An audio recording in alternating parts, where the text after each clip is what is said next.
The reform is important because currently the UNSC is inefficient and does not serve the purpose it was installed for. The Permanent Five was configured to include 3 European nations.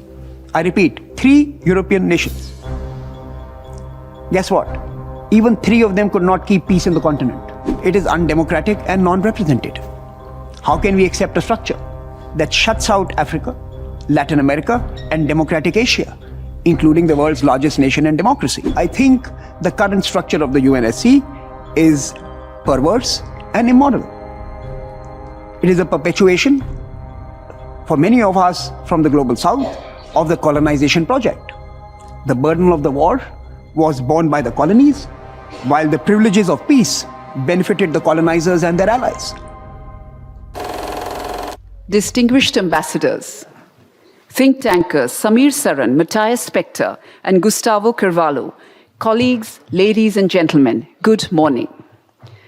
I stand before you today to address a critical issue that has long been debated and demands our urgent attention, the reform of the United Nations Security Council. As we gather here, we are reminded of the world's evolving challenges and the pressing need for a council that is more representative, more inclusive, and effective in maintaining global peace and security. Colleagues, you may agree with me that the current composition of the Security Council no longer aligns with the realities of our interconnected and multipolar world. The Council structure, designed in a different era, does not reflect the rise of new powers, the shifting geopolitical landscape, and the aspirations of nations striving for a fairer and more equitable global order. So what do we do? Well, geopolitical realities demand that we embrace change and adapt to the dynamics of the 21st century. The inclusion of emerging economies and regions with growing political influence is not just a matter of fairness. It is a pragmatic necessity. It is time to recognize the contributions of countries who have demonstrated their ability to foster peace, promote development, and tackle global challenges. By expanding the Security Council's membership in both the categories, permanent and non-permanent, we can enhance its legitimacy, credibility, and effectiveness. More voices at the table mean a broader range of perspectives, experiences, and expertise to guide decision-making processes. Such inclusivity would foster greater trust among member states, improve the implementation of resolutions, and ensure that the Council's actions enjoy wider support and acceptance. Moreover, regional representation is crucial.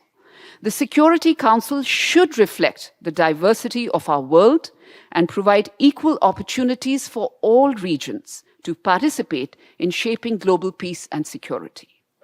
Africa, Latin America, and other regions have a wealth of insights and experiences that must be fully integrated into our deliberations.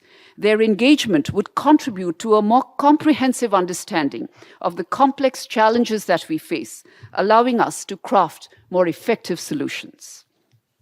The urgency of reform is also underscored by the unprecedented global challenges that transcend borders. Climate change, terrorism, pandemics, and humanitarian crises require collective efforts and shared responsibilities. A reformed Security Council would enable us to pool resources, expertise, and perspectives from a wider range of countries, empowering us to confront these issues with greater effectiveness and unity. No less than 73 heads of state and government at UNGA 77 last year were in agreement, as you would all recall, on the pressing need for reform. Ladies and gentlemen, in closing, I will say that the time for Security Reform Council is now.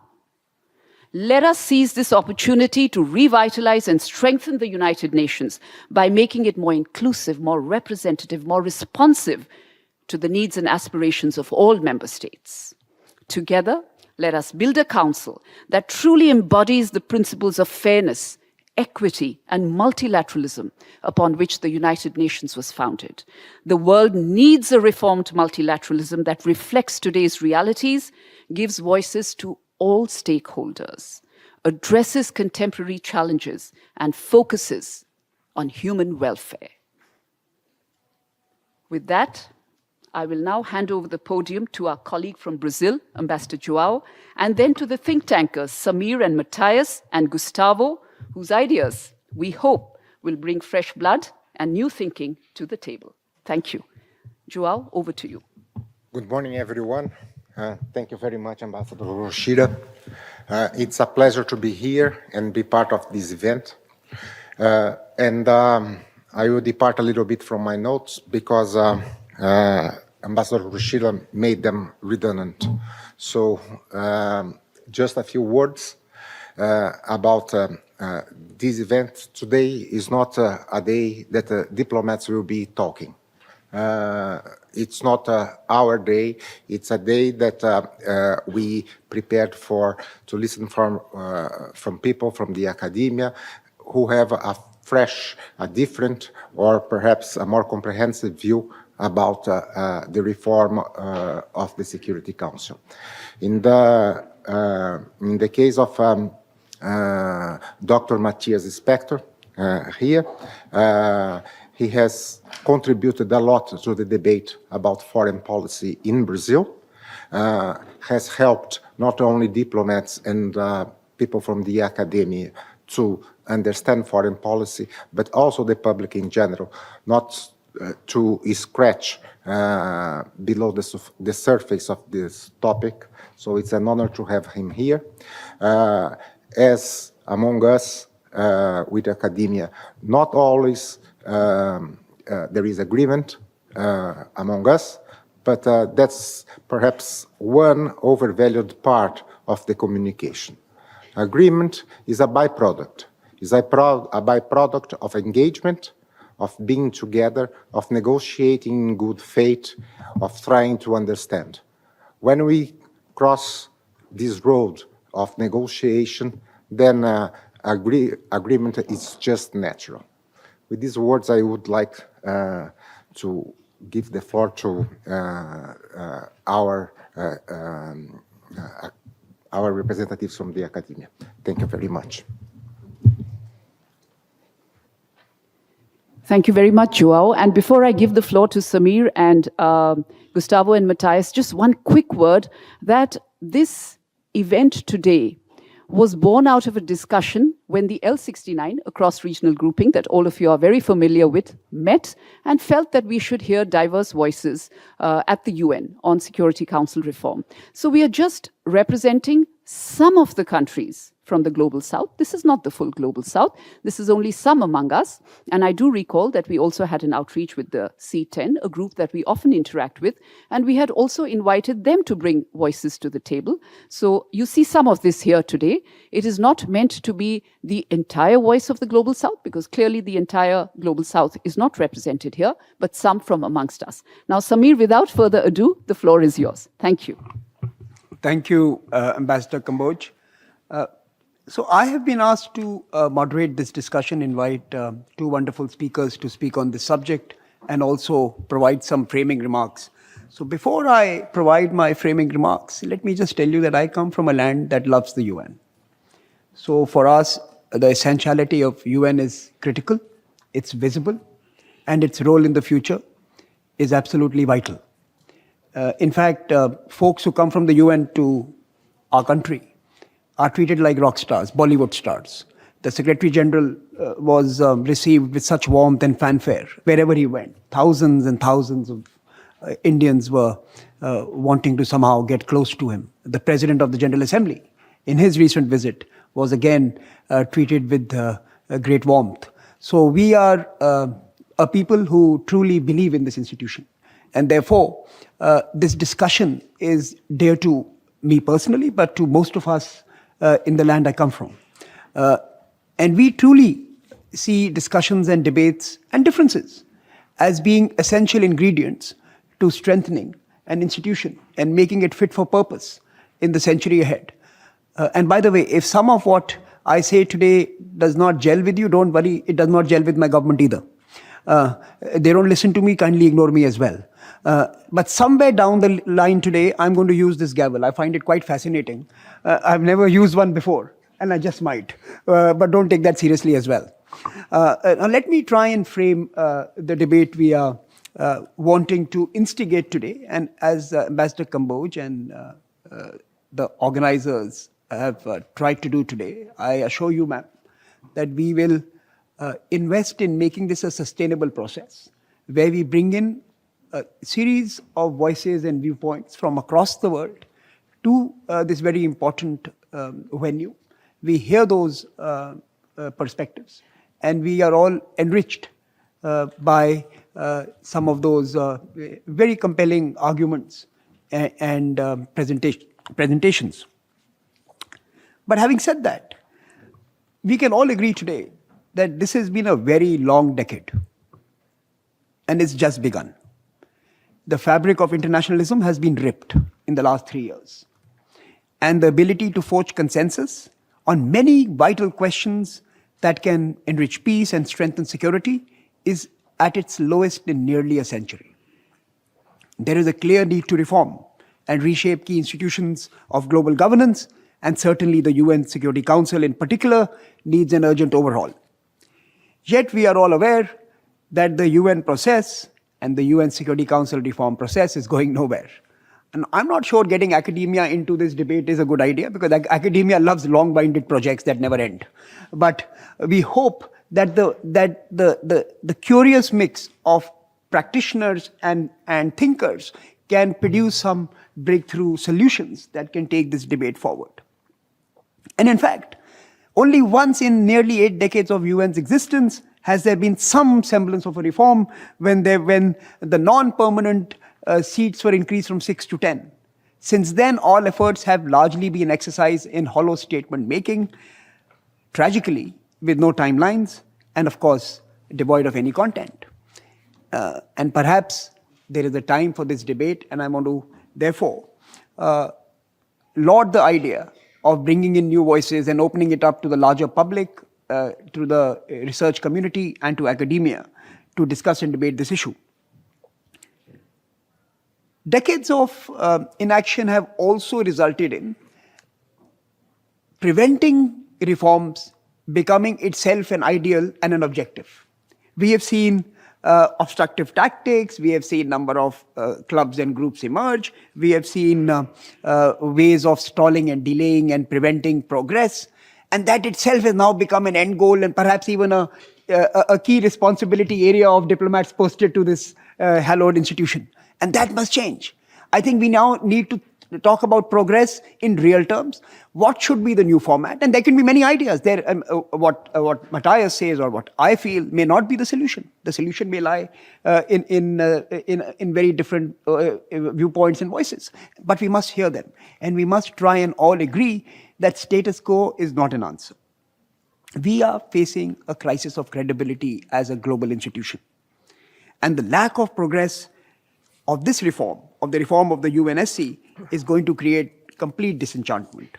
The future of the UN and its role is intimately linked to the progress we make here on this subject. Therefore, we must recalibrate our efforts as a global community and make sure that discussions on the reforms are infused with fresh voices and perspectives from geographies that are likely to both contribute significantly to a stable and prosperous future, the attributes outlined by Ambassador Kamboj earlier, and also the countries who are likely to be affected the most by a dysfunctional international institution. And for this effort, I want to specially thank ambassadors to the UN from India, Brazil, South Africa, and Saint Vincent and Grenadines. Thank you for this initiative, and thank you for inviting us. Let me assure you that we will contribute to the progress and furtherance of this idea. Now, I want to also make a short detour and point out to 2 recent debates we have been engaged in India. One, of course, is courtesy the G20 presidency and our role in managing the think tank forum and various other engagement groups. Multilateral reforms is one of the most important debates happening in those groups. We are all apprised that the UNSC, the UN itself, the multilateral development banks, the financial institutions need complete overhaul. They are no longer serving us in this particular century. But I was also recently, 15 days ago, in South Africa and in Cape Town.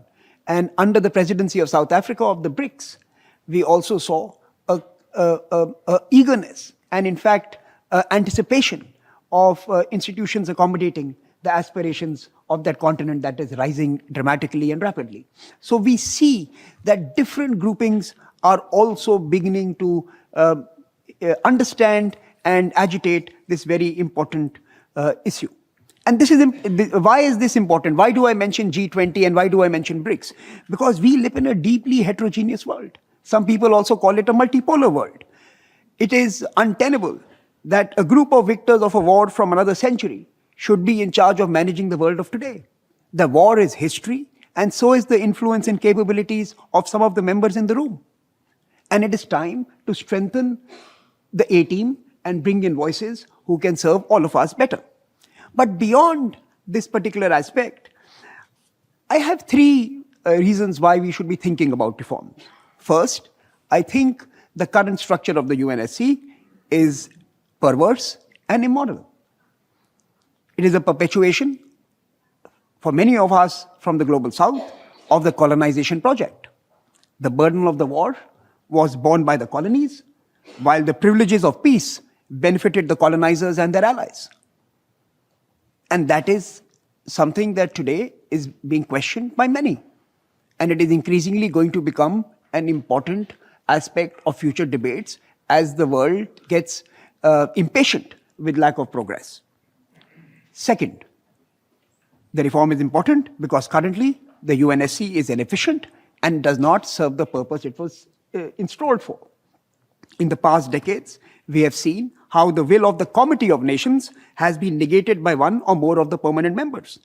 More recently, Ukraine presents a classic example of the Security Council's failure to deliver and is a stark reminder of why status quo is untenable.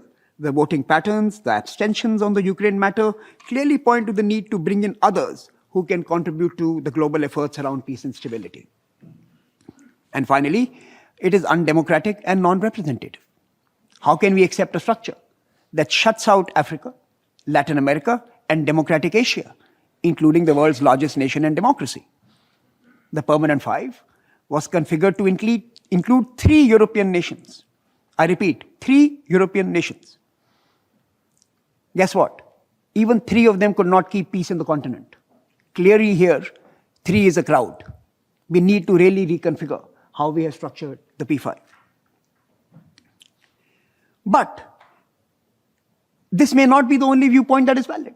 There are others as well. And we must engage with those. We must have debates with those. We must respond to those. For example, the Uniting for Consensus argues that there cannot be any permanent membership for new members. There is a viewpoint against permanency. And that's the viewpoint that must be put on the table. And we must ask, fair enough, if there is no permanency, why is it not applicable to the P5 as well? Why is it that all member states who want to be sitting as credible actors in the UNSC should not gain favor of 129 votes and assume that role? So these debates must not be cast aside or must not be shut off. In fact, different groups and different viewpoints must be brought into the same room. And we hope that through this academic track, we can actually bring these together and come up with a mosaic of ideas and thereafter a symphony of solution. And I think that is very important for us to take forward. But let me conclude this opening intervention with 2 short points. First, we are struggling to reform the UNSC due to the nature of the intergovernmental negotiation process itself. The fact that the IGN process, unlike any other in the UN, needs consensus for both process and outcomes makes it a non-starter. In no UN negotiation, consensus is a precondition for commencement. And I think this is a fatal flaw in the way the process has been stitched together, and no progress is possible unless we revisit this core element. Second, what is imperative is a concrete timeline as well. The 2024 Summit of the Future is being touted as a platform where productive discussions about UNSC reforms may finally take place. But the 2024 Summit cannot be regarded as a cure-all and a one-stop shop for everything. We must agree to a 2-year time frame, or a time frame that others may suggest to be more viable, and must rigorously adhere to it. By the time the UN turns 80 in 2025, UNSC reforms must be well underway. Let us make this target a common agenda for all of us with all our different viewpoints, and unite our energies to transform the UN into a multilateral institution that truly recognizes the sovereign equality of all member states and undertakes an operating systems upgrade that will bring it with the rest of us into the third decade of the century. I will close my framing remarks here, and I'll now assume the role of the moderator. So with that, I am delighted to invite my colleague, Gustavo Carvalho, senior researcher from South African Institute of International Affairs, to speak to us. He's speaking to us from Cairo. And Gustavo, you will have 10 minutes. Thank you very much, Chair, and Your Excellencies, ladies and gentlemen, good morning and greetings. I would like to start on behalf of the South African Institute of International Affairs to thank the permanent missions to the UN of South Africa, Saint Vincent and Grenadines, India and Brazil, for really an important opportunity to share some remarks about one of the most critical needs in contemporary international relations, which is to ensure a more equitable and inclusive global order via the need for Security Council reform. Serious discussions regarding the UN Security Council must be rekindled as a means to ensure that the UN succeeds in its efforts. And it's important to mention that Security Council reforms, as previous speakers have mentioned, have been dragging for decades. And at the same time, much of its momentum, even if it's tenuous, remains due to continued efforts by Global South countries for changes.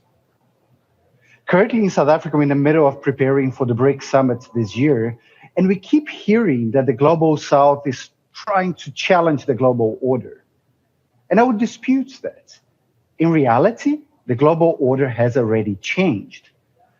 What many Global South countries, and of course, many countries in the Global South, Global North too, are seeking, is to ensure that the UN better represents a new global balance of power and ensures that the Council structures become more representative, not just to a world we would like to see, but also reflective of how the world already operates.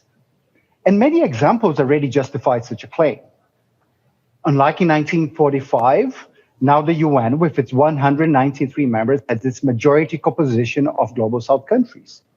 Africa, for instance, which had only 4 members in 1945, members of the United Nations, now has 54 member states, the largest of any regional groups. And yet, no African member has permanent representation in the country, in the Council. Even if we look into an economic lens, the Global South already has 40% of the world GDP, and its rapid growth means that in the next decades, more than half of the world economy will come from Global South countries. And we're not even talking about population. If we were to look into that, that would skew even more the balance towards the Global South itself. And perhaps even more shocking is, despite that the majority of discussions and decisions of the UN Security Council are related to the Global South, our representation remains incredibly inadequate. For instance, more than 70% of Security Council resolutions under Chapter 7 are associated with Africa. And such a situation shows that the UN faces a major risk of becoming irrelevant. Global South countries are seeking not only to have our issues at the table, we also desire to have a seat at this table and even moving around a little bit if it's more suitable to global needs. And it's important to state that Security Council reforms, it's not about reducing the power of the Global North and the P5 in particular. It is an acknowledgement that if countries don't find it useful and relevant, they will, in fact, and have already, in many instances, be looking for alternatives. So we often talk about the failed League of Nations as an example of what happens if institutions do not respond to the needs of their members. But there are other contemporary examples that already shows, even in some positive results, that these changes and alternatives are already happening. We often talk in Africa about this mantra about African solutions for African challenges. And it's important to state that this is not a pursuit of competition with other international organizations. We do acknowledge the importance of Chapter 8 of the Charter, but African solutions to African challenges gain momentum precisely when the United Nations and the international community fail to be willing and more willing to be able to respond to crises within our continent. So a different composition of the Council that is more inclusive and representative can help the UN to address some of its core challenges. First, it can help to balance this non-spoken rule of hierarchy of files within the UN Security Council. Many of the priorities that we see within the Council are often mirroring those that are deemed more important by P5 members themselves. And I often hear when I'm having discussions in New York and with member states and with practitioners that African issues, despite being so important within the numeric number, the number of issues that are being discussed in the file, often they're considered less geopolitical than other files, despite being some of these crises affecting majority of the populations living in situation of fragility. Another point, and perhaps somehow ironic, is the fact that UN Security Council resolutions increasingly deal with and demand ownership of processes that we're responding to. The irony of that is that the very structure and decision-making of the Council do not provide enough space for the Global South countries to become more involved in the crises that are directly affecting them or the regions. So a change in the configuration of the Security Council is not just a tick in the box for better representation and inclusivity, but it also shows that presence matters, that by consistently sitting at the table matters, and that what helps countries to become more effective in their participation is sitting at the table. Of course, we have to state that Global South countries are often represented as non-permanent members, but it's also important to reflect that 2 years is a very short time. And by the time that missions, which are mostly not used of sitting at the council meetings, get a full grasp of dynamics, it's already time to pass the baton to the next country. For me, the main power that is held by the P5 is not the veto, it's permanence. P5 members are able to influence decision-making in peace and security globally at any given time, and are able to delay or fast forward any discussions because they are always present in the Security Council. And of course, the Security Council is political, but there is also a critical element that is driven by bureaucracy and knowledge of working methods on how the Council operates. So largely, we see non-permanent members of the E10 facing several challenges, and despite that, often succeeding in navigating complex Council dynamics. First, they're often burdened by the excessive workload in subsidiary organs, which many times struggle to show relevance and effectiveness. And this is particularly concerning when we see the sizes of missions of many Global South countries in New York.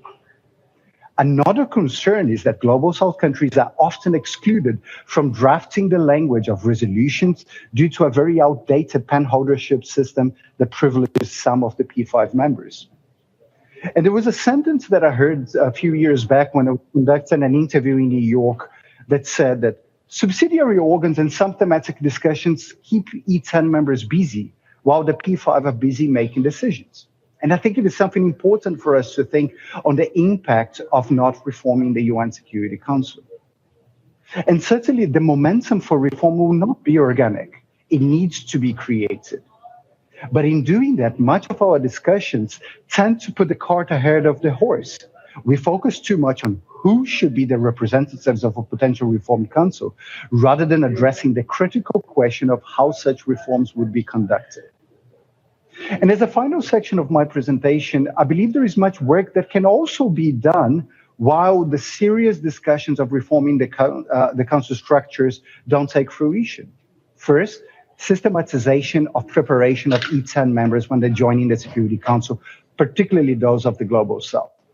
Of course, initiatives like hitting the ground running or the annual engagements with incoming A3 members are very good. They're not enough. Also, as much as Global South participation in the Council focuses on the so-called emerging powers. And we should not forget and indeed empower smaller states. And to do that, we need to further support from the UN Secretariat as a whole in supporting smaller missions as a critical element. Bureaucracy matters. Regions should consider further systematizing their support and collaboration with its members within the Council. And I think the example for Africa is very telling. The example of the AU Permanent Observer Mission to the UN, the Peace and Security Council in Addis Ababa, and the A3 in recent years is very, very telling.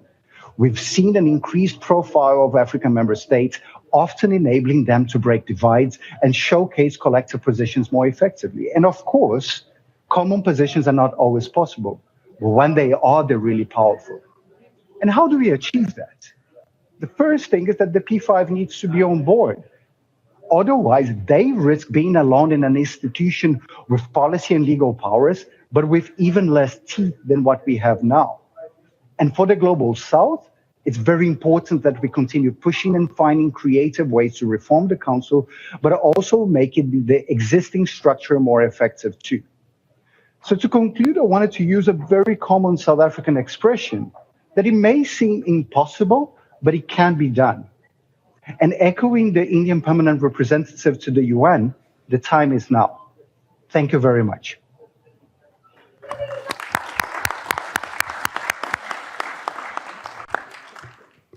Thank you, Gustavo. And now, can I ask my colleague Matthias from Brazil to present his viewpoints? Matthias, of course, is a professor at the FGV, and he's already been introduced by Ambassador of Brazil, so I will dispense with that. Matthias, over to you. Thank you, Samir. Thanks ever so much, and thank you, the organizers, for the very generous invitation. I've been given an impossible task because I've been asked to give the Global South perspective and explicitly not build upon the Brazil perspective, which is, of course, the right thing to do. And the problem is that the Global South perspective is so enormously variegated, and I have 10 minutes to do it, and I need to speak after my two predecessors here, who've made an extensive list of arguments as to why reform needs to happen. So here's what I propose I will do in the next 10 minutes. I will try and give you a sense from my standpoint, interpreting what the Global South variegated set of positions is, as to what's new about talk about reform now, where we are on that front, and what we might need to do in order to get some traction moving forward. So let me start with what's new. There's something that is genuinely new, and that's the fact that for the first time since the inception of the United Nations system, we are in a multipolar order, and that multipolarity has opened room for talk about reform that we hadn't seen before. The reason we're here today is that because in the context of the Ukraine war, the United States has saw fit to introduce talk of reform, as you've seen President Biden do, and by so doing, corner Russia and put pressure on China. And Russia and China, in response, rather than kill talk about reform, know full well that in the new setting in which we inhabit, they need to engage the Global South, and therefore they have engaged the Global South. No one can afford to kill reform formally in their speeches. So they need to talk the talk of reform. Of course, there is a massive risk for the Global South, and all you have to do is talk to ambassadors from the Global South, and you will find the skeptic perspective that is correct. That is, this is cheap talk, not going to happen. They will blame one another, there will be no reform, and here we are. And yet, as you all know fully well, especially those of you who work in this institution, cheap talk can make wonders because it opens the door, tiny as it might be, to get countries engaged. So the real danger, I think it was Richard Gowen who coined the phrase diplomatic populism, which is P5 talking the talk of reform, nothing happens, and it kills it. So that's what's new. And what's new is a tiny opportunity to get, perhaps, with hope, some traction. So, where are we?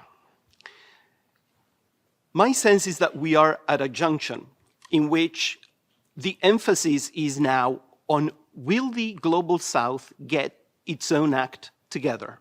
There is an opportunity to exploit this chance, but we may well end up killing it by bickering against one another. Because the fact is, and with this I will differ from an awful lot of the normal talk about UN reform, the normal talk says, well, if the Security Council doesn't get reform, then the United Nations will suffer enormously because it will lose legitimacy, and countries will move away and resolve their problems elsewhere. And that may happen in extremis, but far more likely is not that. The biggest risk is that it's the Global South that loses legitimacy, because there is no outside option for the Global South. We need the Security Council. It's not as if we had many other venues in which you can actually have the great powers of the day together talking, opening some space for the Global South to voice out their demands. The risk is that the great powers abandon the United Nations, not the Global South. Hence, talk of reform attracts so much attention from the Global South, because we need this institution. This institution is the only thing we have. And if you look back, any multipolar system is a complete disaster. It's violent, it's brutal, and you know who pays the price of that brutality normally. It's poorer countries. On the periphery, it's not the central. The central countries may go to war against each other and kill each other. But when great powers go to war against each other, we know who pays the price. Talk of the Second World War and the First World War emphasizes carnage in Europe. But have you seen what happened during the First and Second World War around the globe?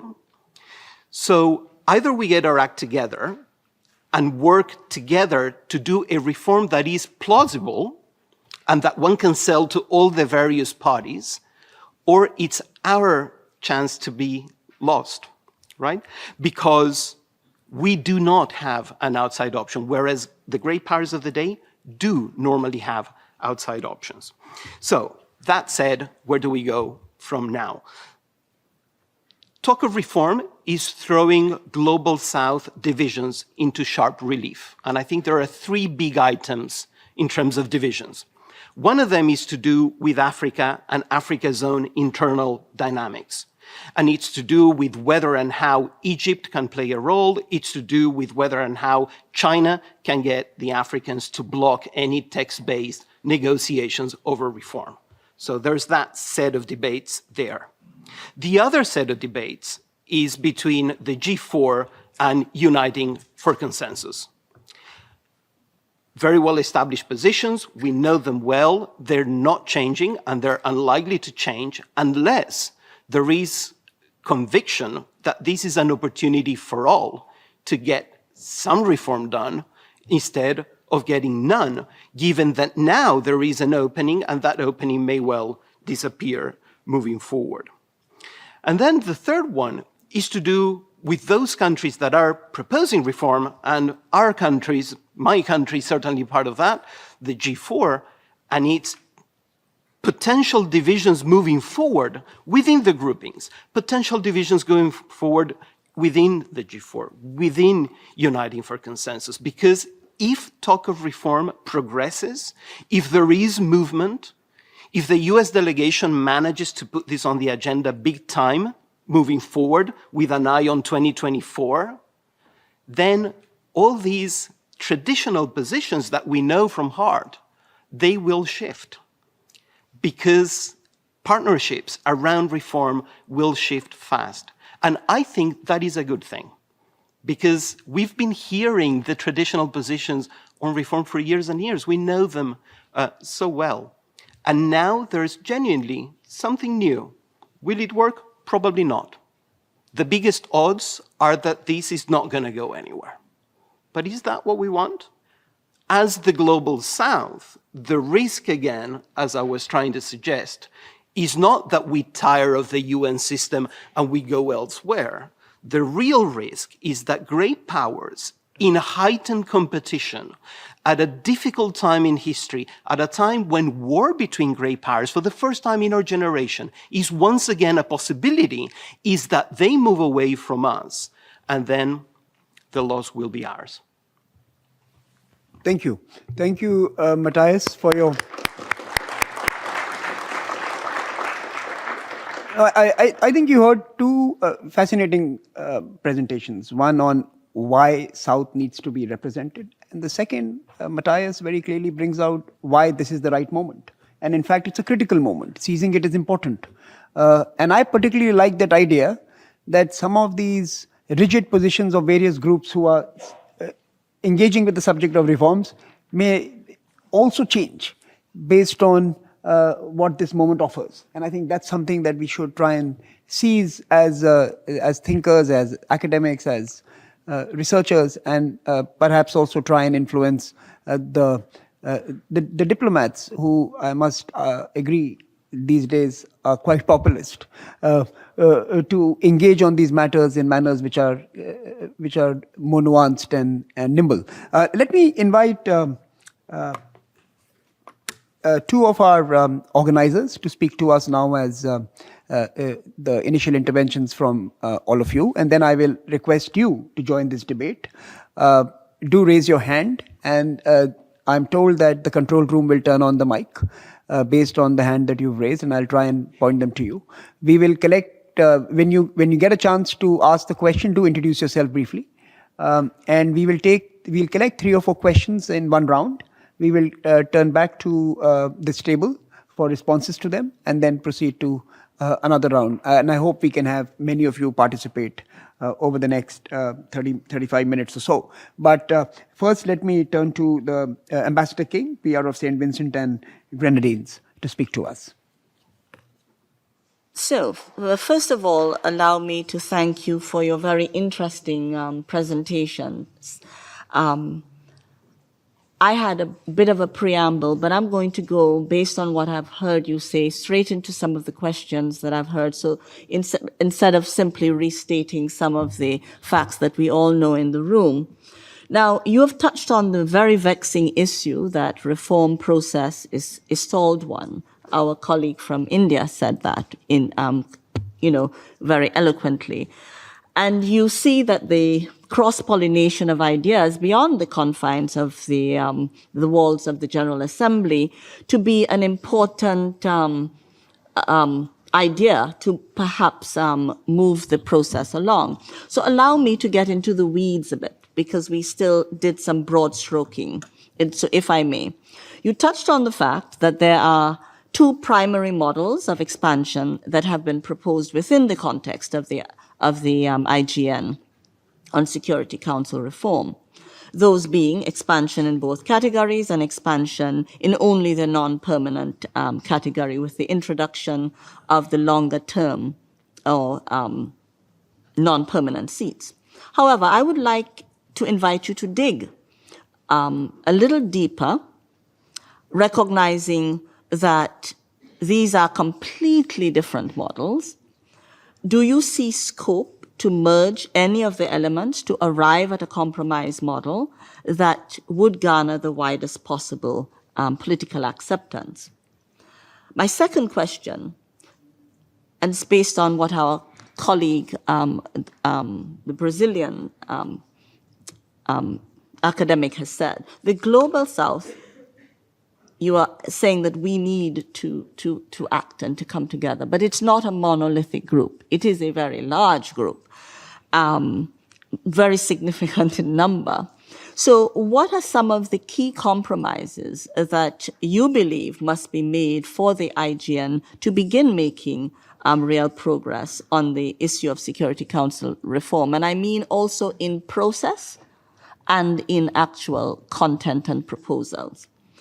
You have also touched on the fact that there is the upcoming summit of the future, which some see as a rare opportunity for the international community to address gaps in the global governance and reaffirm its existing commitments, including those made within the context of the SDGs. And so to this end, I emphasize SDG 16.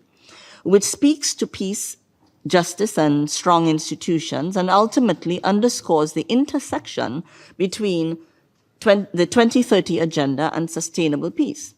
It recognizes effective, accountable, and inclusive institutions at all levels, not merely as an outcome, but an enabler for sustainable development. How do you think the issue of Security Council can be incorporated in the summit to ensure an outcome that can act as a catalyst for reinvigorating interest and discussions on the issue? And my final question, how does the lack of representation of the Security Council directly affect the effectiveness of its discussions and decisions? You sort of touched on it, but if you can dig a little deeper, I'll be most appreciative. So thank you very much, and I look forward to hearing more from you.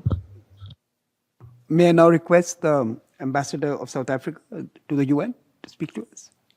Ambassador Yohini. Thank you very much. I would also like to thank you for your very wonderful presentations this morning.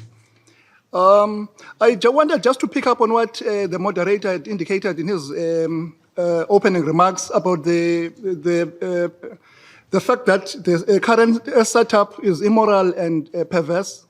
I think there are other elements that I just want to comment on related to this that you mentioned. I think the first one was mentioned by Gustavo, where he indicated that at the time of the creation of the Security Council, there were only 4 African countries who were members. Today, we have got 54 countries. So this historical injustice to Africa still persists after 7 decades. The second one is that the privilege of being a P5 member actually extends beyond the Security Council. We know that in the UN, there is a certain level of entitlement, for example, to certain key positions by P5 members. This is another level of perversion that I see. And the third one, which is also quite jarring, is the fact that the P5 actually plays a very inordinate role in the appointment of the Secretary General of the UN. I mean, we do participate in the selection of the SG in the GA, but we know very well that there's this other special power that is given to the P5. So after 7 decades, the P5 members still play a very big role in the appointment of the SG of the UN. And then I would also agree with what the moderator said, that by not changing the permanent category of the Security Council, we would in fact be continuing with this perverse and immoral situation. And I just have a question then for Gustavo, which is that from the perspective of you being an academic looking into this, what would be your assessment today of the common African position? I thank you. Thank you. We will now take your interventions.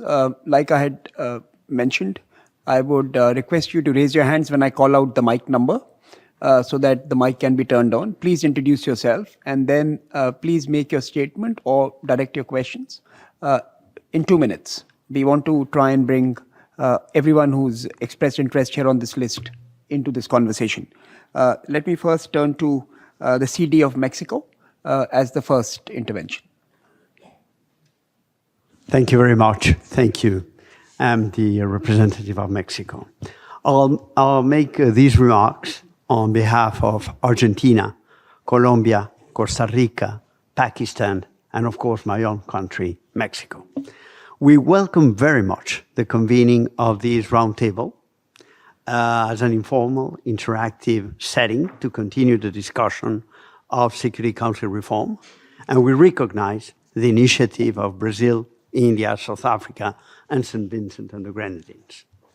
We believe it is particularly important to bring the perspectives and visions of the Global South to ongoing debates on the strengthening of multilateral institutions. The Global South must be part of the conversation and of all decision-making processes. While paralysis of the Security Council and its growing inability to maintain international peace and security have had a historical impact on developing countries, the contributions made by the Global South to strengthening the work of this body on matters as diverse as the protection of civilians, women and children, peace building, and even the impacts of climate change make our participation indispensable. In this regard, a reformed Security Council that is more representative, democratic, accountable, and transparent should reflect the variety of positions of the Global South. Therefore, and acknowledging the clarification just made by the permanent representative of India at the outset of this meeting, we would like to stress that the voice of the Global South cannot and should not be reduced to the position of a few countries, nor should it be limited to simplistic notions of one camp versus another, or one region versus another, versus others. The Global South is a vast community of states where diversity and pluralism constitute its main strength.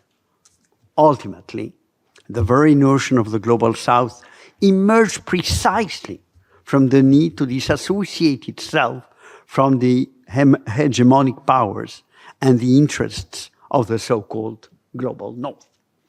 It is only through an inclusive and pragmatic dialogue that acknowledges our different approaches instead of endorsing specific aspirations that we can strive to find the common ground that is urgently necessary to achieve a comprehensive reform of the Security Council that has waited for far too long.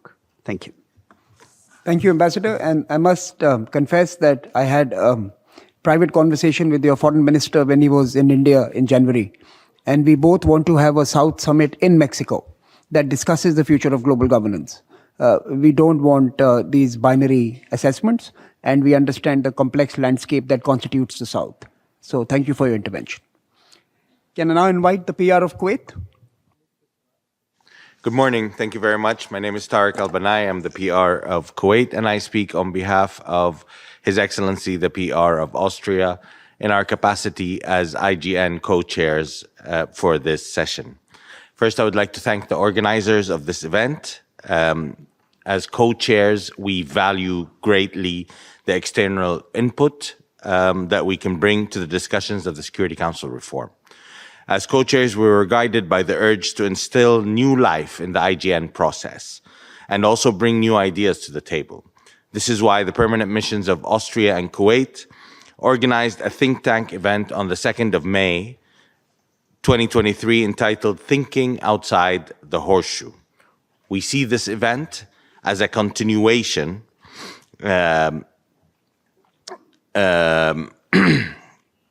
of this discussion, and thank you very much for your commitment to bring an outside perspective to this process. The issue of enhancing the Global South representation in a reformed Security Council is of the utmost importance and is one of the most debated issues within the IGN. We therefore particularly thank you for framing this event under that aspect. And good luck with the rest of the session. Thank you so much, sir, and we look forward to working with you. We are now going to request the PR of Nigeria to come in. Can you raise your hand so that he can turn on the mic? Thank you very much. Let me thank the conveners of this very important session for getting us here, and to also acknowledge the presence of our boss, the PGA 77, in this very important meeting, which I think is really very important for us that you are here. Nigeria is part of the African group and is fully committed to the positions of the African group. And nonetheless, in my own capacity as a member of this assembly and also as a teacher, I can reflect on a few things. One is the notion that I like the idea that let us try to think beyond the North-South divides if we want to come to something that works for all of us. I think that is important. And therefore, all the positions of the groups must be looked at in a serious conversation around the notion that this is one assembly that wants to do something that is right. In my view, this will include, one, this notion of permanence has to be looked at. Obviously, there is differential power and knowledge between those who are permanently there and those who come only on a visit for 2 years after long campaigns. And those tend to be also nations that are less materially endowed. And so this issue of permanence, even if we allow certain members to remain without having to look for our votes occasionally, we have to see whether a 2-year term helps. 2 is the question of veto. I think the most difficult problem is not just the permanence, in my view. I slightly disagree with our colleague who tends to think that the matter is just permanence, but this issue of veto. When you talk to people around the world, especially young people, what is most amazing is really the issue of veto. And it's not just young people, but we all know what one single member can do to block all of us. And therefore, the veto is really the most vexatious thing relating to council reform. So that is a big problem. And therefore, in the context of a true reform, we must really deeply reflect as to whether we really can give that much power to any single member, however important it is. And therefore, we must begin to think of terms of limiting the veto in terms of overriding it within the membership, whatever the membership is. And I say this fully committed and fully convinced that we do need a council that works. We do need a council that works, but we cannot continue to have a veto of one single member, however important, in a 193-member organization. So next is the issue in terms of what to do. There is an AGM process which is important, and I believe in the AGM process. We should continue to believe in this. But we must also caution the notion that after all is said and done, the collective wisdom of all of us can be thrown to the dustbin if one member of the P5 says no. That cannot be a full reform system, where after all is said and after 25 years of discussion, one member says, no, this is not right for me, and then that finishes it. We must begin from the beginning to agree that this is not right, and we must oppose it. Then my view is this: why is it that if there is a decoupling by the South, first of all, I'm not asking for a decoupling. The UN is too important. Nobody actually benefits from decoupling. Neither North nor South are currently conceived. 1945 is not 2023. No country today can simply order others around. We have passed that age, so I don't think I'm bothered that the P5 members will decouple. Nobody benefits from decoupling, and therefore we are in this boat together. And therefore we must continue to say, because we're in this boat together, let's find something that actually works. I think I will just say that the guiding questions of the IGN are important, but we must also deepen those questions to allow us open up to possibility of something that really works. Thank you very much indeed. Thank you. Let's go into the Security Council now. Let's to the elected members. Maybe I can turn to the DPR of Japan and then the DPR of Ecuador, and request you to restrict yourself to 2 minutes, please. Please, yeah. Thank you. Thank you very much. I have one comment and 2 provocative questions. One comment is, well, Gustavo, you said Africa enjoys 54 countries and Africa is the largest group. But I have to say Asia-Pacific group also enjoys 54 countries. So we are as large as African groups. So that's one comment. The 2 provocative questions are, because Joel said we shall not talk as a country-wise. So I speak as a person. So this is not a provocative question from the Japan as country. One question is, Well, the sitting in the Security Council, we really think it is a responsibility to the world peace and security. It is not the right. So when you talk about the geographical distribution, it is fair, but in the first instance, we have to think about how we can contribute to the, so to say, world peace and security. So that is the most important factor that we have to consider. Thinking about that, how do you think, the current geographical, so to say, distribution is fair enough, considering the world contribution? The second provocative question is the terminology of the global south. I sometimes have a difficulty to understand the global south because we, Japan, geographically lies as south as Egypt and other south countries, in a sense, so to say. But my sense of global south is the country who has a rich experience coming out from the devastated situation and to contribute for the world development. And in that sense, Japan, after the Second World War, we were very poor. We had no natural resources. But we came up from this position, and we think we have a lot of, so to say, experiences and lessons to share. So I feel like we are a graduatee of the global south in a sense. So how do you think this will be a very, very good contribution to the world peace and security and development? That's my two provocative questions. Thank you. Thank you. Maybe I can also turn to the DPR of Ecuador. Thank you very much. I recognize and praise the presence of the PGA here. Ecuador congratulates and thanks the initiative of Brazil, India, South Africa, and Saint Vincent and the Grenadines that give ideas on how to continue making progress for a Security Council reform. Because yes, I really think that we have been moving forward in our IGN debates. I certainly believe also that the diverse voices of the global South should be heard, considering the specific consequences that the development of the multilateral agenda has for most of the countries of the global South. This is particularly important in the case of the responsibility of the Security Council in the maintenance of international peace and security.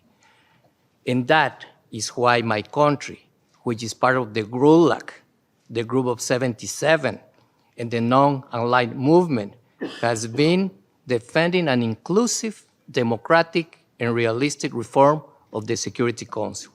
And I underscore the words inclusive because it is clear that there is not one voice of the global South in this debate. We also have heard that there are interesting opinions on what should be considered the global South. Democratic, because expanding perpetual privileges goes against this principle. And it also affects greater participation of more developing countries in the work of the Council. And realistic, because if 60 years ago we maintained the same dynamic as now, the Security Council would be still integrated with only 6 non-permanent members. This last point is of the utmost importance, considering the great contribution of elected members to the work of the Security Council, as recently reflected by India, South Africa, Saint Vincent and the Grenadines, with its most valuable contribution in different areas to the work of the Security Council, and Brazil, with whom Ecuador now has the privilege of serving these years. Thank you very much. I'm now going to turn back to this side of the table. We're going to try and respond to some of the questions posed to us, as well as some of the comments they have heard.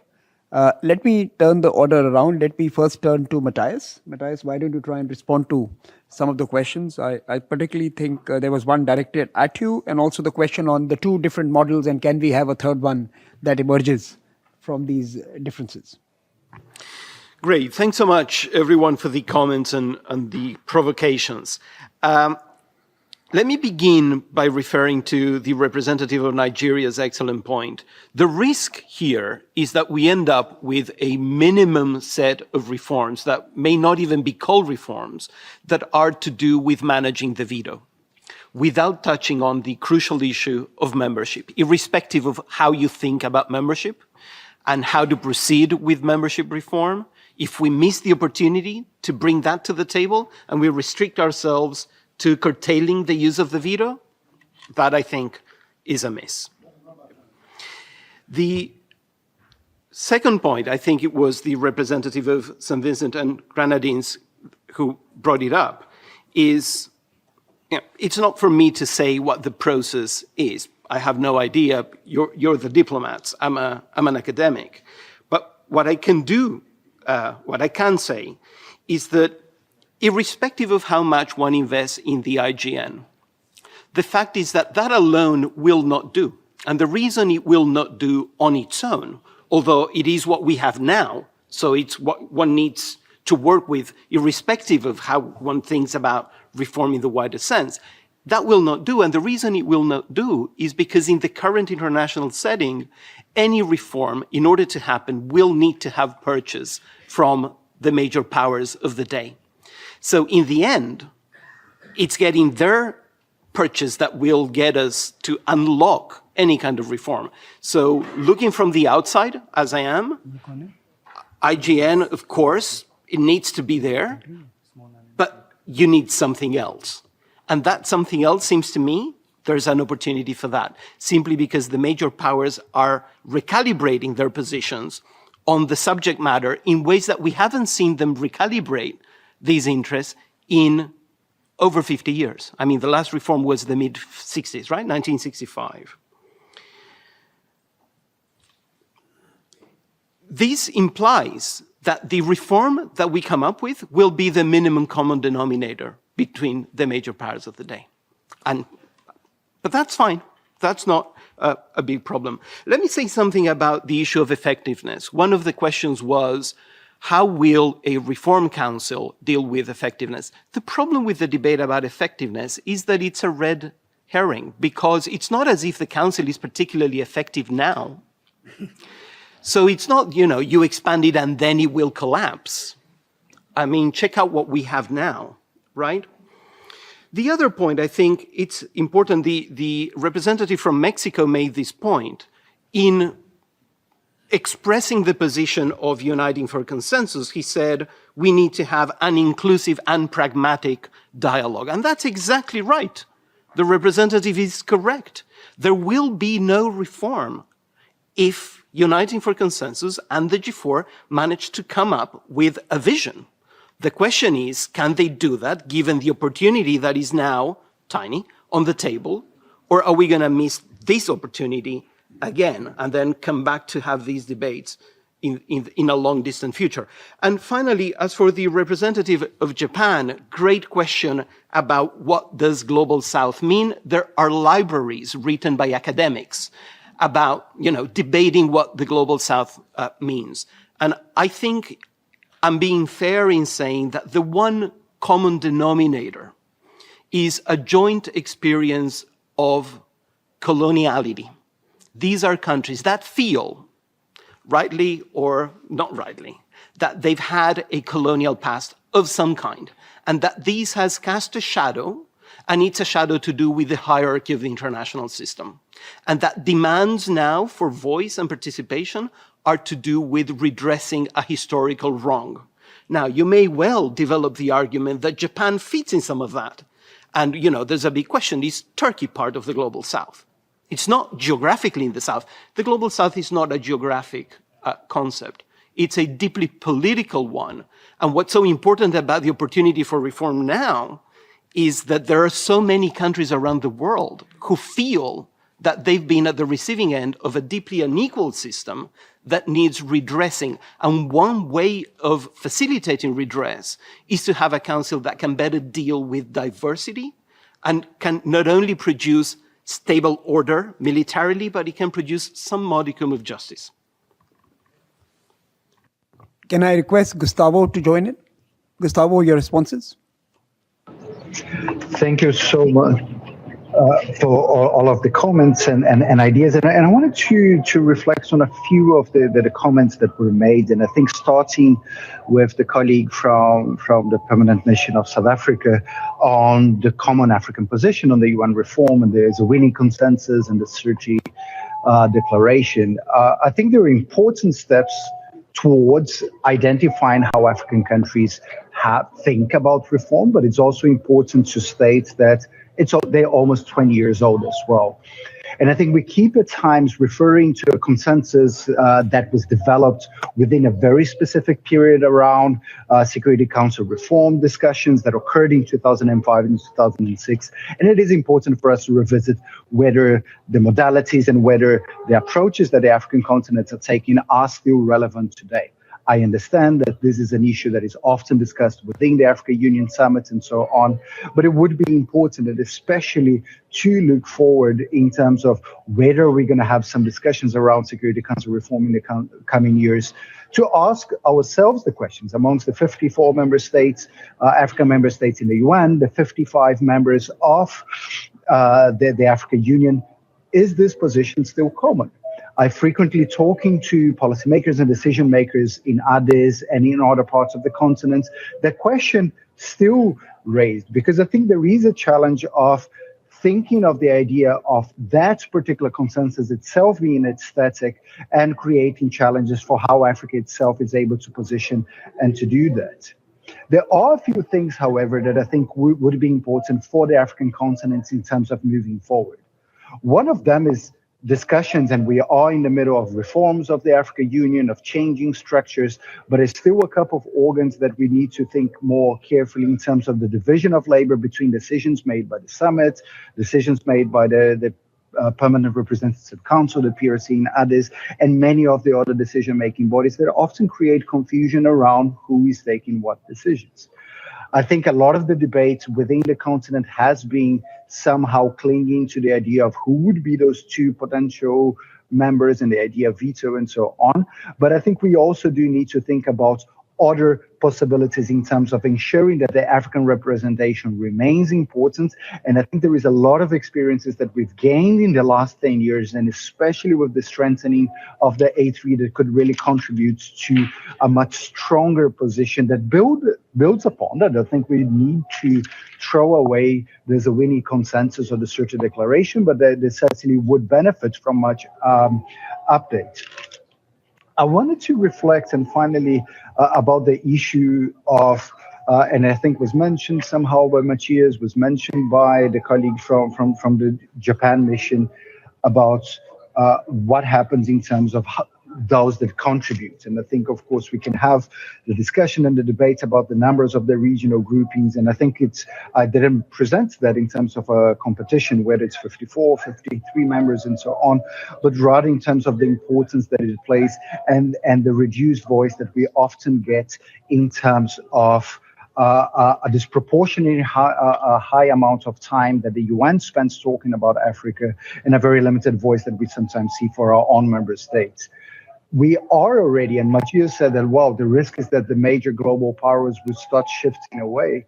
We are already seeing from the continent many voices that keep pushing for a much stronger African Union, because our perception at times is that the international community is not willing or able to respond to conflicts in the continent.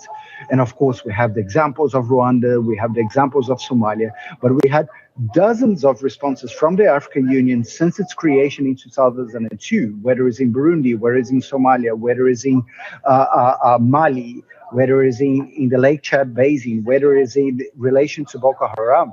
And those responses were not responses that were done in a way to bypass the United Nations. They were responses based on a frustration that the United Nations did not have the capacity and the willingness to actually develop mechanisms and responses in the situations that were required. Of course, we have now, 20 years after the creation of the African Union, an institution that is far more complex than what it was before, but it's an institution that have been able to actually be on the ground for now around 15 years in a country like Somalia, that have provided much of the support. And my fear is that if we are talking about Africa, not with Africa, there is a risk that we're going to have those 54, 55 member states, depending on which institution we're talking about, that could really create much further strains. And we should be cautious for that to happen. We don't want an organization that is seen as maintaining as being an organization of developed countries or the global north or major powers. And I think conceptually, there is much that we could debate about that. Certainly, there is a sense within the global south, and whichever expanded or restricted version of the global south that we're talking about, that the system is not working for us. And I think that is the major risk that we have from an African point of view. And we should expect to have much more voices around that. And I think a really good way of starting for me, and going back to the question from South Africa, it is to continue and to have more discussions regarding the relevance of the Zawini consensus in 2023 and how that would fit within continued discussions around Security Council reform coming forward.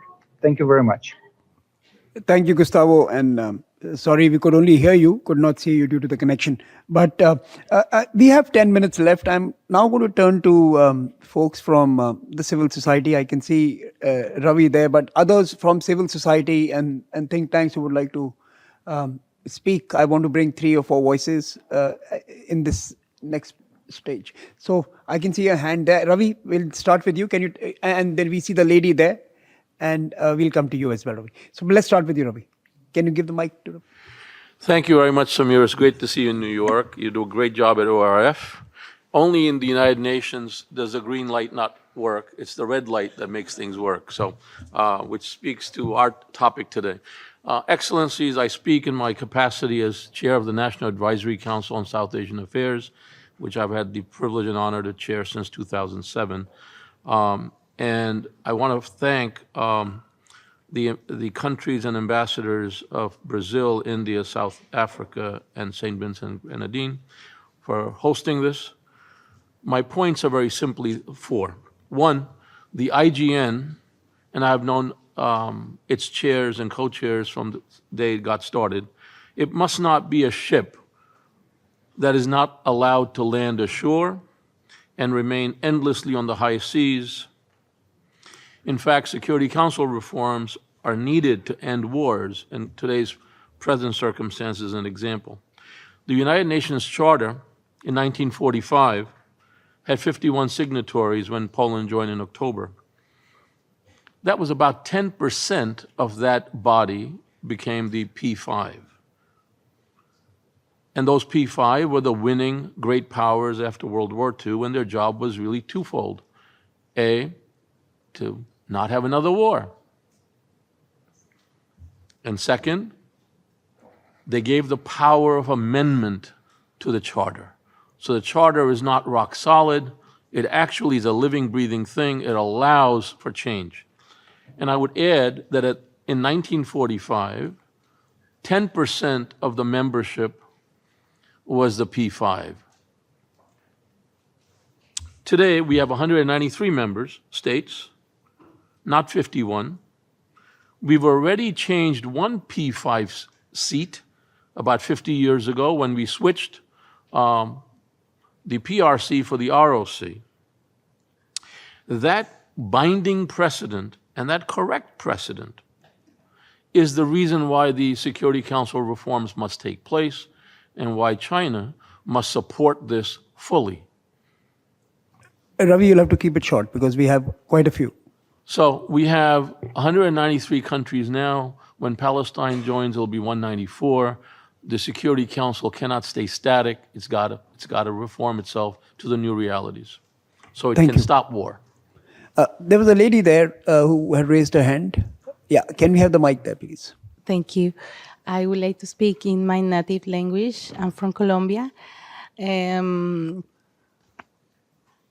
Primero quiero agradecer por la invitación a los países que organizaron esta reunión y los embajadores que están participando por invitar a la academia, que hemos tratado de abordar este punto durante muchas clases.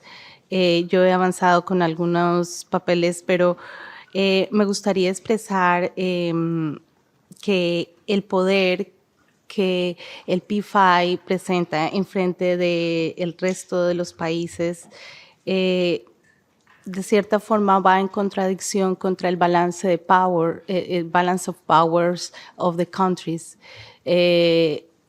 si no existe una representación de los países en desarrollo dentro de este importante conjunto de poder, no se podría encontrar el equilibrio a nivel internacional de lo que buscamos como la arquitectura de las Naciones Unidas. Gracias. Okay. Now, can I have a volunteer who can translate that for me? No, seriously, because there are many who may not have got that. If someone can quickly tell us the gist of a question, please go ahead. Can you just translate that so that we can try and respond to her? So basically, she was asking about the importance that every country, every member country of this organization, how important it is that they can acknowledge, even though that they have different perspectives, how can you be sure that they will represent this power equally? Thank you. Can we have the mic there? We see a hand here. I see a hand at the back as well. So these two gentlemen now, and then I'll come to you. Thank you very much. My name is Rahul Soor.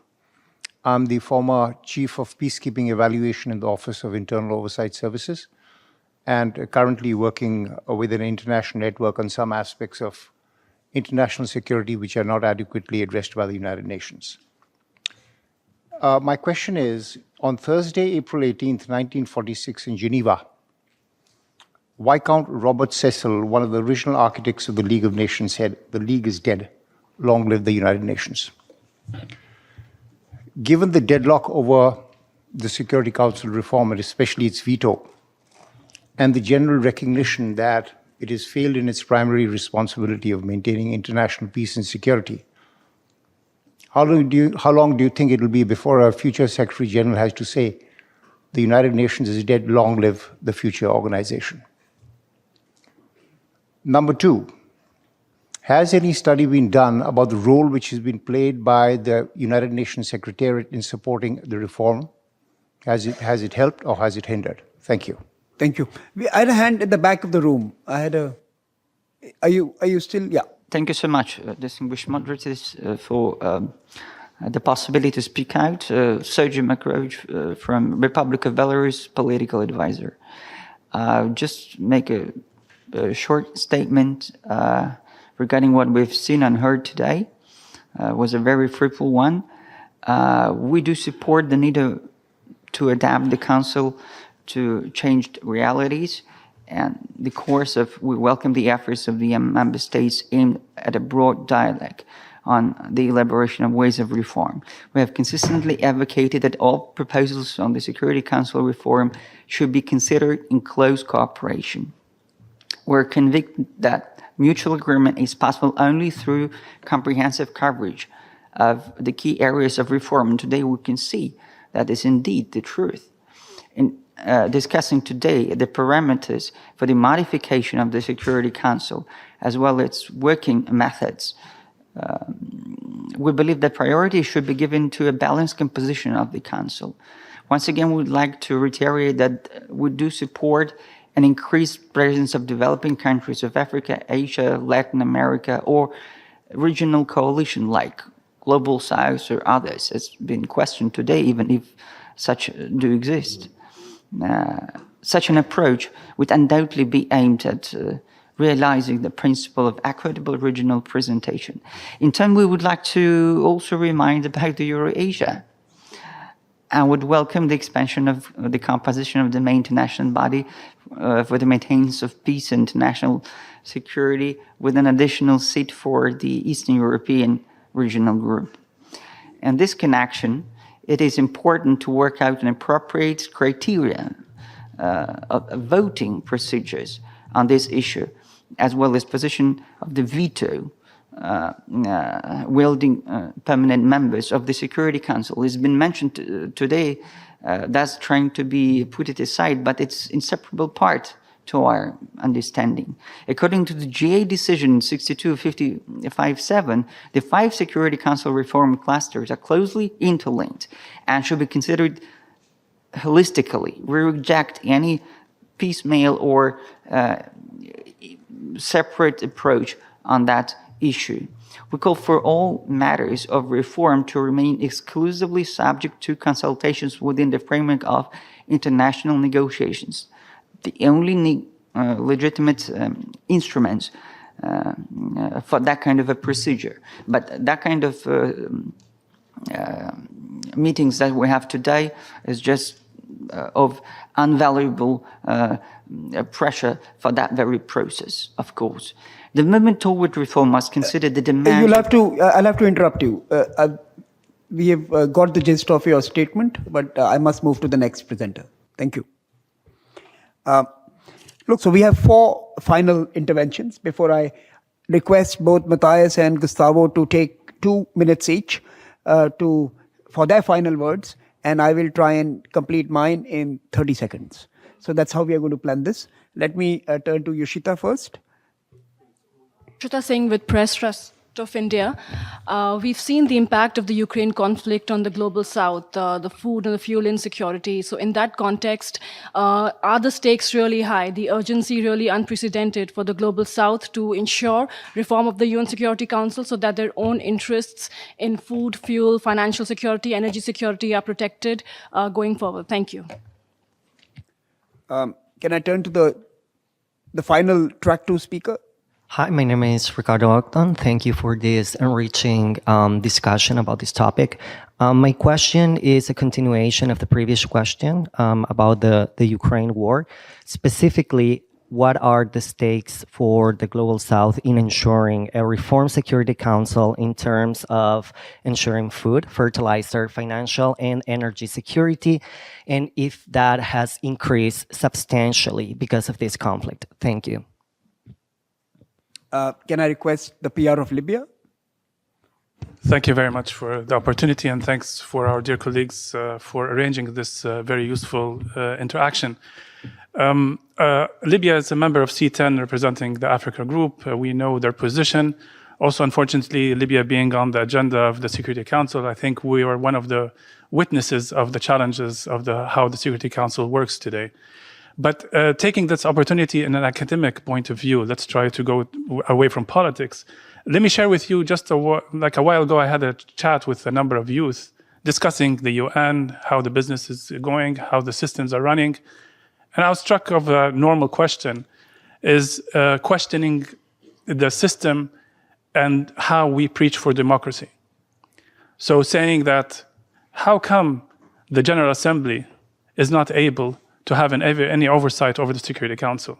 How come there is permanent seats in the Council where we call for transfer of power and the UN is calling for equality, human rights, and trying to preach other countries to have good governance? So this is a very important question. And obviously, the answers we know. That being said, my questions to the panel, just to see your views, how do you address the challenge of criteria for those who are calling for permanent seats? Because the word permanent means, as it says, forever, but in the same time, the dynamic of powers and countries change along the time, and we have witnessed that. So what will be your advice, or what's your analysis? Second question, isn't it time to empower the General Assembly if we talk about equality? So how can we do that in transition? Can we work in parallel? And is it really reasonable from your point of view to only look at the reform of the Security Council alone without looking at the other organs in order to have some balances? Last part, how do you see different countries who are competing on a seat versus competing or trying to provide productive solutions in order to maintain peace and security around the world? Because this is what's happening today. So is it time to look into coalitions like continents, for example? The EU has a very good proposal in how it represents itself and decides. But unfortunately, there's other countries which we understand the reasons, but look for their own seat, and we're not going to solve the problem. So just some thoughts from the panel. Appreciate it. Thanks. No, thank you. I think those were excellent interventions. You made my job easier today, Ambassador. You've responded to Ambassador King. She had asked a question that in the various models that are being put forth, what could possibly emerge as something that everyone may be able to work with? And I think the re-eminence or the preeminence of the General Assembly could well be one of the solutions that may balance some of the different ideas that are floating on the reform question. Look, if you were a well-functioning company, enterprise, institution, think tank, you would find it very disconcerting if the chief executive is the boss of the board of directors. And that is exactly what the United Nations is. That the board of directors, the General Assembly, reports to the chief executives. Your chief financial officer, your chief security officer, your chief technical officer are the boss of the board of directors. And this is a bad institutional design. And I think fundamentally, the reform of UNSC would lead to a radical shift in our appreciation of the role of the UN General Assembly. So I think that's the point you were alluding to. But once that happens, it infects other organs of the UN as well. It doesn't stop at the UNSC only. It reorganizes and reorders how other institutions deliver within the UN architecture. So I think that's a very valid and keen observation and something that we must take forward in the next round that we have. Final intervention. Sorry, Ambassador King, is that a response perhaps? Good. Now, on the final intervention for today, let me turn to the PR of Kiribati. Can you raise your hand so that the mic can be turned on? Thank you, Chair, for giving me the floor. And I thank Ambassador of India for urging me to come this way, because I have been missing from this conversation for the last 5 years. Why? I asked my colleagues who were then here before me, and they say, don't waste your time on that conversation. It's been going on for 20, 30, 40 years. That's what they said to me. I said, well, come. Why is it taking too long? Well, because, certain elements in the UN is not a democratic body. They say, some of them say, it's not yet democratized. It's still the old feudal system. That sort of thing. I don't study these things. I'm not a specialist in governance, in democracy, but I'm a practical guy, having led my country for 10 years as president. And I reformed the Constitution 5 times because I believe the Constitution is not written on rock. It's written on paper. It's written in the minds of the people. And so if the minds are not comfortable with what is there, something ought to be done. I can see that there are many people who are not feeling comfortable with the Constitution of the United Nations. I read some of it. I'm not a constitutional lawyer, and I thank my friend Ravi there. I listened to you and I learned something this morning. I've been learning a lot in the last 5 years. On this subject, no, I have not learned much because I don't knowledge, and except I read minutes. And my capital, just why I'm late, I'm sorry I'm late, because I talked with my capital, I said, I'm going, because I'm invited by the organizer, one co-organizer of this morning, the Ambassador of India. Thank you for inviting me. And I said, what is my position? They said, no position, just go and sit on the fence and listen and listen. Come back with what you think is good for Kiribati. But I'm reminded that Prime Minister Modi of India met with our leaders in the Pacific, and I asked him, I say, was there a position agreed with the Prime Minister Modi? And then they say, no position reached. We not yet committed. We need to go back to cabinet. Well, we need you to bring the elements to the cabinet paper, and we'll make a position there. But I know there are schools of thought here. Those who believe in expanding the numbers of permanents, those who say, no, it should be as it was 75 years ago, but just expand the tenure, that sort of thing. So I'm in the middle, I'm watching, and I know the United Nations has failed. I'm sorry if I say that. I'm like the opposition leader now, speaking about a failure of the organization. The war should not have happened in Ukraine. Why is it happening? Why didn't it stop quickly? Why is it going on? It's a failure. It reminds me when I first came here to bring Kiribati to the United Nations, there was a big debate in my country. Don't go and waste time in New York. That's an organization for the big guys. You're a small guy, Kiribati, don't go. But here I am, 5 years old. We joined 1999, 20 years after our independence, because our country didn't want to come and join. They see the United Nations not for the small countries, only for the big ones, the colonial powers who set it up, the winners of World War II. That's the organization, and that's for them. But I'm glad they talk about Global South. I think I'm part of the, although I'm in the North Pacific, but I think the experiences of the Global South is the same with us. Thank you. But let's move on together, be happy. and try and love and care for each other and forget about this white, black, man, woman, something. The categorizing human beings doesn't know. Let's appreciate the diversity of people. That's the power. That's the magic. Will happen. Things will be solved with the diversity. If we maintain the diversity and how to mix the diversity, weave them together. Thank you. That's all I need to say. And thank you again for the opportunity. I've learned something. I'll report back to Capital. Thank you. Okay. I can now turn back to my colleagues. Let me turn to Gustavo first. Gustavo, your last minute or so, your final thoughts as we close today. Thank you very much. I will be even briefer than that. I lost a little bit of the connection, so I don't know if there was any direct questions to me. But I wanted to end my inputs with one sentence, and it's a colleague of mine from the UN that used to say that a lot about peace building, and I think it works well also in terms of the UN Security Council. Of course, we're looking for a perfect structure for the new Security Council, but we cannot let the perfect be the barrier of the good enough. What we do need now, it's a reform that is good enough for both the Global South and for the Global North. And I think that it's something that needs to be in mind beyond just looking into all of the specific issues that may be difficult to always find consensus about. Thank you very much for the opportunity. Thank you, Gustavo. Matthias, your final thoughts? Thanks so much. So Security Council reform is one of the most frustrating issues, as we've seen today, right? A large majority of countries want reform, and yet, for various reasons, we cannot agree to one. And what we've seen is that now we have yet another opportunity to be missed, but there might be an alternative. The representative of Libya raised the excellent point as to what the role of the General Assembly might be. And one role would be, if the key players get ready for text-based negotiations, then you can begin to see some progress that would unlock the process through which the General Assembly has a voice in determining what this organization is going to look like in the future. Great. Let me try and conclude by just restating what has already been said, but also trying to respond to a couple of questions that were left unanswered. I think we can all agree that for the UNSC to be truly representative, both in letter and spirit, member states from Africa, Latin America, Asia, small island developing states must have credible and continuing representation therein.